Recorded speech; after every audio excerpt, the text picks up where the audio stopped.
বাধ্য করেছে।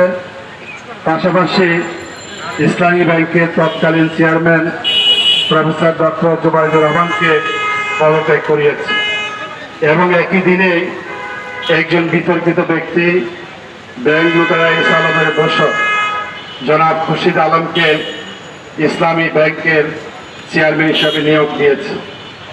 সচেতন গ্রাহক ফোরাম তখন থেকে নিয়মতান্ত্রিক কর্মসূচির মাধ্যমে এই দাবি উপস্থাপন করেছে এস আলমের দোসর ফ্যাসিস্টের কোনো দোসর ইসলামী ব্যাংকের মতো একটি প্রতিষ্ঠানে চেয়ারম্যান হিসাবে দায়িত্ব পালন করুক।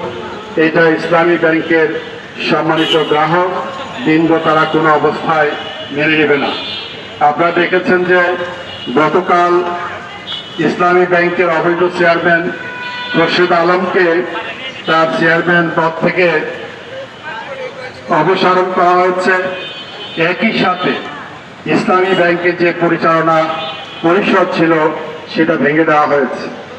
কিন্তু আমাদের দাবি ছিল চেয়ারম্যান অবৈধ চেয়ারম্যান খুরশিদ আলমের পদত্যাগ। কিন্তু আমরা দেখেছি যে আমাদের দাবিকে উপেক্ষা করে বাংলাদেশ ব্যাংক একতরফাভাবে পরিচালনা পরিষদ ভেঙে দিয়ে নতুন করে একটি সংকট তৈরি করেছে।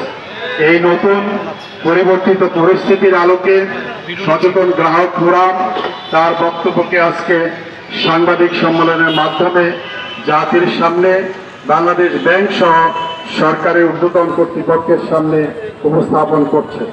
আমি সচেতন গ্রাহক ফোরামের বক্তব্য লিখিত বক্তব্য আপনাদের সামনে উপস্থাপন করছি।